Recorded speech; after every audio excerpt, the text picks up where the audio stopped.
Morning. Good morning. Today is Tuesday. It is Chavches Cheshvan Tovshin Ayin Tes. We are in Teiras Menachem Sefer HaMamorim Tovshin Yud Gimel. We're starting the Maimer of Shabbos Parshas Shlach. Mevorchem Achedesh Tammuz Tovshin Yud Gimel on page Kuf Ayin Vov. At the end of Parshas Shlach, the Torah tells us the episode of the man who was found gathering wood on Shabbos. This is a maimer on that verse, on that topic. Page Kuf Ayin Vov. Vayihiyu Bnei Yisroel Bamidbar, and the children of Israel were in the desert. Vayimtzu, and they found Ish Mekeshesh Eitzim, a man gathering trees or wood, B'yom HaShabbos, on the day of Shabbos. V'isa b'Zoyar beis Pirushim. The Zoyar brings two interpretations of this event. Pirush ha'alef. The first interpretation is she'etzim koi al eitz ha'chaim ve'etz ha'das. What were these eitzim, these trees? It's a reference to the tree of life and the tree of knowledge that we know about from the story of Adam in the Garden of Eden in Gan Eden, as the Torah relates to us in Parshas Bereishis. We'll see what that means in a minute. And what was the idea of gathering these trees, this wood? So the Zohar defines mekoshesh from the root of hekesh. Hekesh means to compare. So mekoshesh eitzim, in other words, according to the first interpretation of the Zohar, is he was comparing the trees. He was comparing the Eitz HaChaim to the Eitz HaDaas. He was comparing the two trees to see which one is greater. Mekoshesh eitzim have a dayik al ilin ilonin, and the gatherer of these trees was focusing on these two trees. Hey minayu rav al ochra. Which one of the two is greater than the other? Which one is greater, the Eitz HaChaim or the Eitz HaDaas? See what that means soon. Vayihiyu, says the Rebbe, in other words, shemekoshesh u'miloshen hekesh. That the word mekoshesh over here is from the expression of hekesh, comparing. Shehikish beis ha'eitzim. He compared the two trees, leida eiza mehem rav, to know which one of them is greater. That's one interpretation of the Zohar. Pirush HaBeis, the second interpretation of the Zohar is, no, it's got nothing to do with Eitz HaChaim and Eitz HaDaas. Shar eitzim b'hadi Shabbos havim mekeshesh. It was other trees that he was gathering on Shabbos. He was simply going around gathering trees. V'kabel unsha, and he received this punishment, etc. Says the Rebbe in the brackets. To Pirush HaPoshut, like the simple interpretation. Show you mekeshesh eitzim b'yom HaShabbos, that he was gathering wood, gathering trees on Shabbos. And that's why he was punished with the capital punishment. The second one aligns with the simple interpretation. Yeah. We need to understand what is this idea? What is this all about? That he compared the trees to know which one is greater. What's the meaning of that?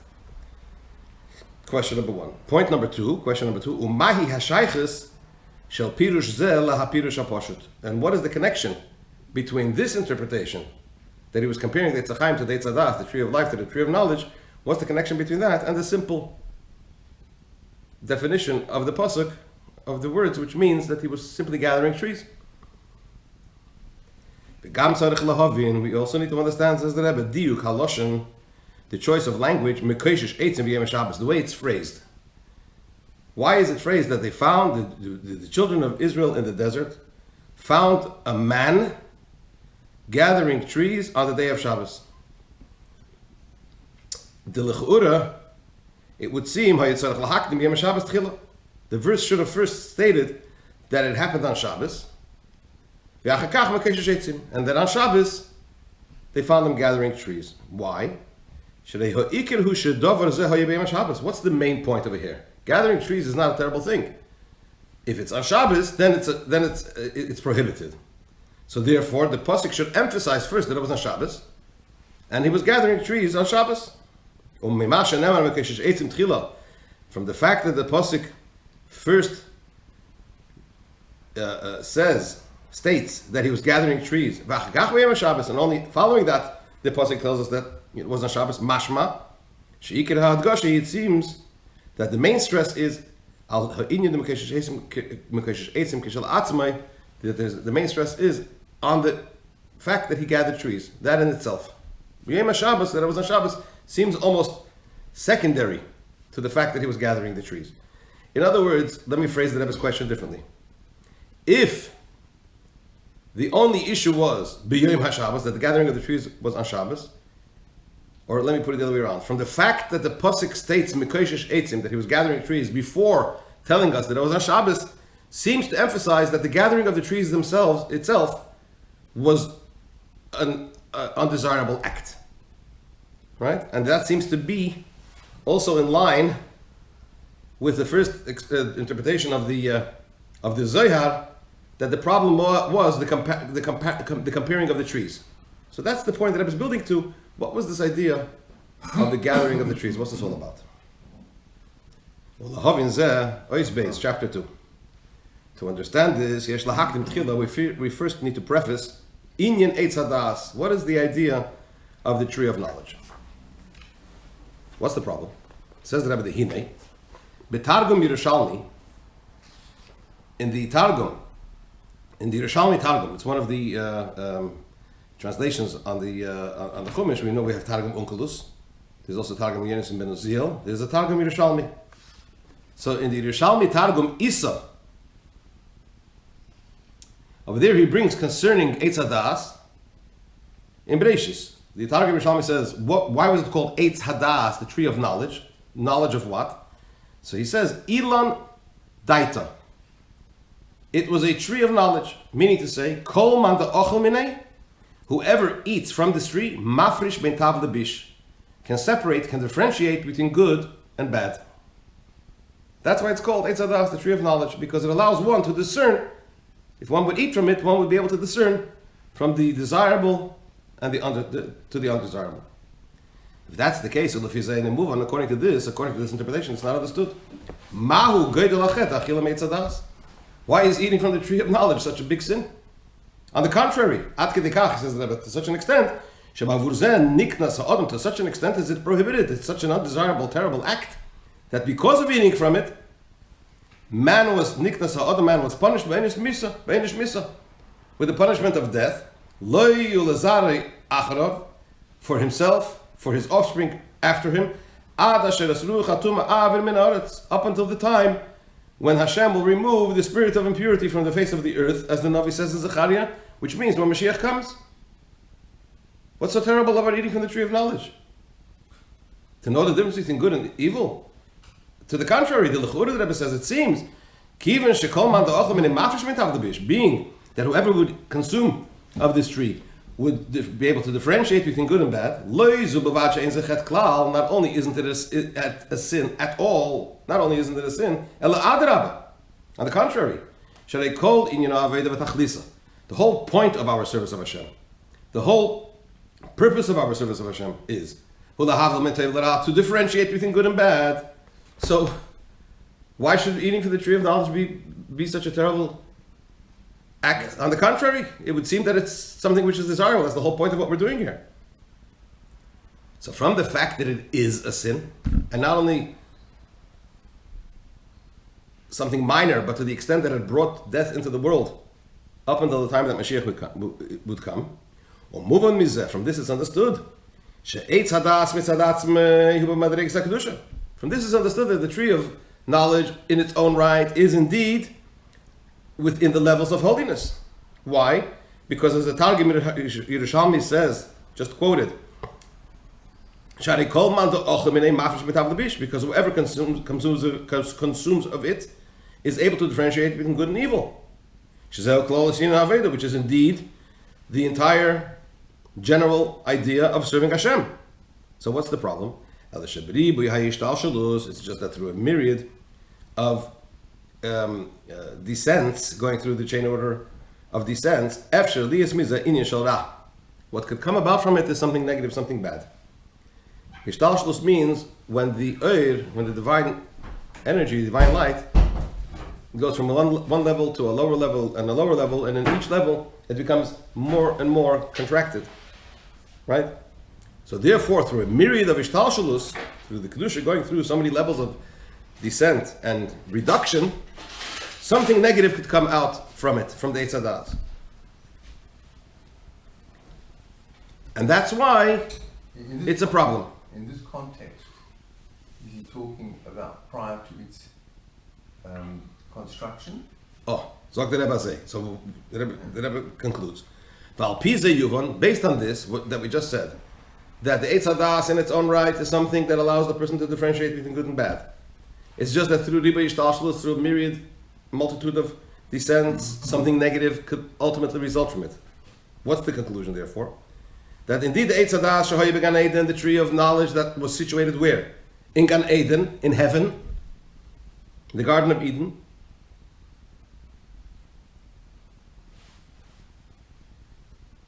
I'm sorry, I didn't express that properly. Based on this, it'll be understood that the tree of knowledge was situated where? In the Garden of Eden. Why? Gan Eden, what would be the problem if, according to, not with the Talmud Yerushalmi's, the Targum Yerushalmi's interpretation, if the Eitz Hadas would be something negative, what's it doing in Gan Eden? What's it doing in heaven? What's it doing in the Garden of Eden? The Garden of Eden, Gan Eden, is totally holy, to the extent it does not tolerate anything that opposes Hashem's will. Therefore, because of which, after man sinned, Nemar, what does the verse state? Hashem sent him away, sent him out of the Garden of Eden, and he banished him from Gan Eden. Why? Because Gan Eden rejects anything that opposes holiness. If that's the case, we must say that the tree of knowledge situated in Gan Eden is something positive, is something holy. Otherwise, it wouldn't be able to be there. This is also understood from the fact there was Gan Eden, the Garden of Eden, where Adam Rishon was situated, but then there's also Gan Eden that a person receives as a reward for serving Hashem appropriately in this world, right? It's a schar for the fulfillment of, it's a reward for the fulfillment of Torah mitzvahs in this physical world. Top of page Kuf Ayin Zayin. What is Gan Eden? The Alter Rebbe explains in Tanya, Shaschar hu ziv teirosam v'avidosam. When a Yid performs a mitzvah, when we do a mitzvah down here, it causes a tremendous revelation of godliness in all the worlds, and also in the upper world, and in Gan Eden. When the soul rises up to Gan Eden, it has benefit, it has pleasure from the radiance of the person's Torah and mitzvahs that the person performed down here in this physical world. In other words, move on from all of this above, it's understood. Gan Eden kedusha. Gan Eden, whether it is the physical Gan Eden where Adam Rishon was situated when he was first created, or the Gan Eden that we merit after living a full life and fulfilling Torah mitzvahs appropriately. This is a place which is completely holy. If that's the case, how is it possible, if indeed the Eitz Hadas, the tree of knowledge, is something negative, how is it possible to have been planted in Gan Eden? And not only that, not only is it planted there, but it also, what happened as a result was that Adam Rishon actually consumed of the fruits from the tree of knowledge. Right? If Gan Eden is something holy, which rejects anything that opposes to holiness, what's the tree doing there in the first place? And how would it be possible for Adam Rishon to eat of the fruits? So the explanation is, indeed, the tree of knowledge in its own right is within the levels of holiness. And that is why it was planted in Gan Eden. Because in its state of being planted in Gan Eden, as it's there, it is in the domain of holiness. It's just that through this multitude of descents, it is possible for there to come from it something negative, as mentioned before. What's the meaning of all of this? This is just a dissection of the facts. But now we have to understand the logic. What's the explanation? This is what the Rebbe explains in the next section. Another couple of lines. Oyuz Gimel, chapter 3. Clear? Yeah. V'yuvon, this will be understood, behektem habiur, beklolus inyan aveda, by first prefacing generally the idea of serving Hashem. In the manner of serving Hashem, it says that there are two modes. Sheyesh baze beis eifanim. There are two modes, there are two ways in which to serve Hashem. Avoida shebemedida v'hagbala, v'avoida shelamayla medida v'hagbala. A service which is measured and limited, and a service which is beyond measure and limit. It's similar to what we learned in the previous Maimon a little bit, that the Torah allows us to serve Hashem in an unlimited manner. It takes us to a level which we are, in our own right, are not capable of attaining at all. But just mentioning that. It says that there are two modes of serving Hashem. A measured and limited way of serving Hashem, and a way of serving Hashem which is beyond measure and limit. Ubeiz efanim elu. These two modes of serving Hashem we find in all stages of serving Hashem. Yeshna b'aveda atzma. This exists in the actual service of Hashem itself. By his bonenus shemevia lidei aveda, in the contemplation which brings us to serving Hashem. The gam b'seder ishtalshlus asfiris l'maylo, and also in the chain order of the divine attributes above. So in other words, it's mirrored. This paradigm repeats itself in all of these scenarios. In our actual service of Hashem, in what brings us to serve Hashem, our contemplation, what we engage in, what we contemplate that brings us to serve Hashem, and also in the chain order of creation, in the divine attributes above, we also find Medida v'Hagbala, limit, and that which is beyond limit. Another couple of lines. It says that Vayihiyu Bnei. So first we have to see what is Avodas Hashem. And then we can dissect how in Avodas Hashem, in the serving of Hashem, we have these two modes. Vayihiyu Bnei, the idea is this. The Hinei, Ikir hu Avodahu, what is the main point, the main root, the essential point of serving Hashem? It is, Kamesha Kosov, as the verse states in Va'eschanon, Hayoim la'asayso. It is to be done, it's today, and it's to act today. Just 1 second. Why we went to this whole thing of Eitz Hadat, and now we are moving into avoida. Correct.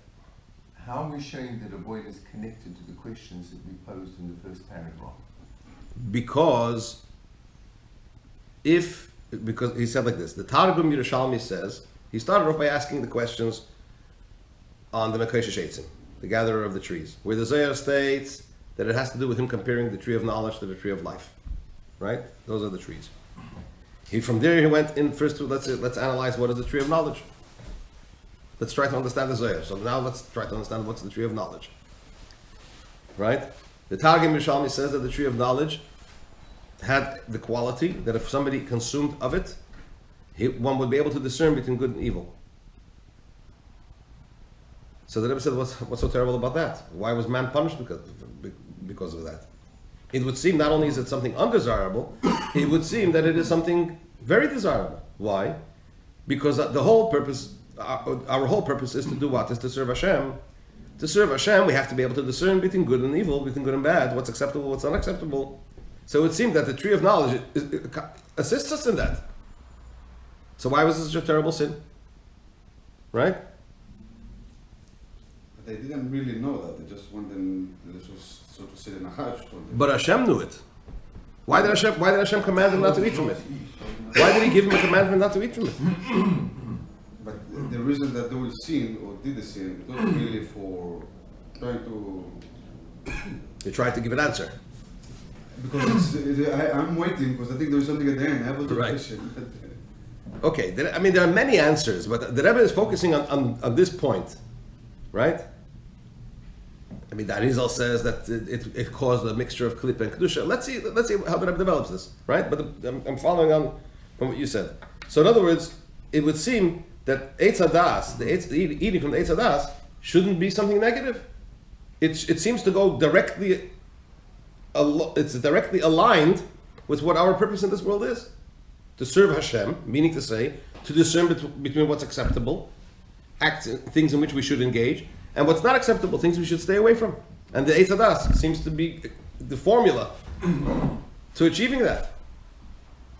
Right. So it says the Rebbe, so we must say that the Eitz Hadas in its own right is indeed something positive. And that explains why it was in Gan Eden. What was it doing in Gan Eden in the first place if it's something negative? Gan Eden doesn't tolerate, Garden of Eden, heaven, doesn't tolerate anything negative. So how is the Eitz Hadas situated there? So we must say that in its own right it's something positive. It's just that through this myriad of descents, as the Eitz Hadas comes down lower and lower, which means to say the Kedusha becomes more and more contracted, something negative could come out from it. So in other words, there are two conditions to the Eitz Hadas. There's the condition of the Eitz Hadas as it is in Gan Eden, where it's something holy. There's the condition of the Eitz Hadas as it manifests through Ribu Hishtashlos, through a multitude of descents and contractions. Hang on. So therefore, in order to understand these two conditions of the Eitz Hadas, which in one scenario goes along with our Avodas Hashem, our service of Hashem, in another scenario is something so terrible that it caused death in the world, and man was banished from the Garden of Eden. So to understand that, we need to understand what is Avodas Hashem. So now the Rebbe starts dissecting what's Avodas Hashem, that you have the two modes of serving Hashem, limited and limitless. And this limited and these two modes of serving Hashem, limited and limitless, we find in the service of Hashem itself, in our preparation to the service of Hashem, meaning in our contemplation that brings us to serve Hashem, and also in the divine attributes above, which are the Sefiros that are affected by what we do down here below. And then the Rebbe is going to explain what's Avodas Hashem. That's basically the thread. Okay. Okay? Okay.